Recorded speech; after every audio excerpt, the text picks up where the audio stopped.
What if the man who called himself a very stable genius was hiding a secret that proves he was... You know, Putin said Donald Trump is a genius. Putin called me a genius the way. Vladimir Putin said Donald Trump is a genius. Well, Putin said Donald Trump's a genius. Then Putin said Donald Trump is a genius. He said one nice thing about me. He said I'm a genius. barely average. This week, that secret came out, and it's shaking the myth of Donald Trump to its core. Donald Trump spent decades ridiculing Ivy League elites. He mocked Harvard graduates, calling them overrated, incompetent, even stupid, all while branding himself as the outsider, too smart for the system. A very stable genius, as he liked to say. But now, the truth is out. Congresswoman Jasmine Crockett just revealed a document Trump spent decades trying to bury, his SAT score from 1965. The result? 970 out of 1,600. Let that sink in. 970. That's below the national average of the time, which hovered around 980 to 990. Trump didn't just fail to impress, he barely passed. For someone who built a career on mocking intelligence, this score is more than embarrassing. It's devastating. The SAT in 1965 wasn't just a test. It was a gateway to opportunity. It measured discipline, preparation, and intellectual capability. A low score meant you struggled with the basics, and yet the man who dismissed educated Americans as fools couldn't break the average himself. Crockett didn't pull any punches. She said, "Show you were one bubble away from failing."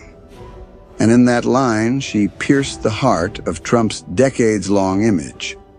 This wasn't just an academic stumble. It was confirmation of long-standing rumors.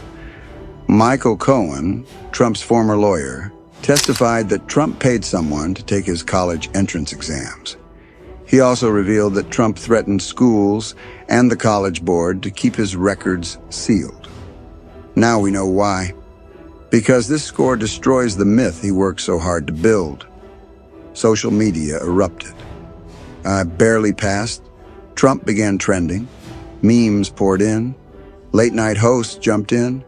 And political commentators across the spectrum pointed out the obvious. The so-called genius was exposed by a simple number. Some of Trump's defenders rushed to say that standardized tests don't define intelligence, and sure, that's true. But here's the thing. Trump is the one who constantly used grades, IQ claims, and academic records to belittle others.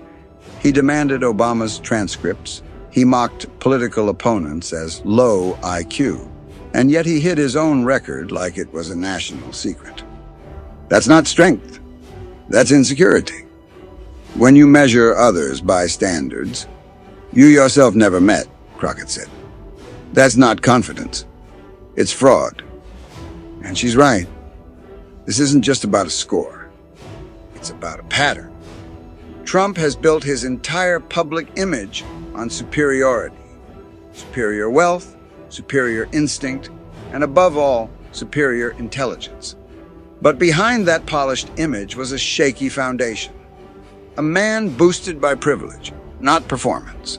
By family connections, not merit. By myth, not truth. This single revelation strips away one of Trump's favorite weapons, his claim of being smarter than everyone else. Now, every time he calls someone stupid or unqualified, critics can respond with 3 numbers, 970. Even beyond politics, there's a deeper message here. True intelligence isn't proven by arrogance. It's shown in honesty, discipline, and a respect for learning. Qualities Trump never demonstrated. The mask of genius is off, and what's left behind isn't brilliance, it's just bravado.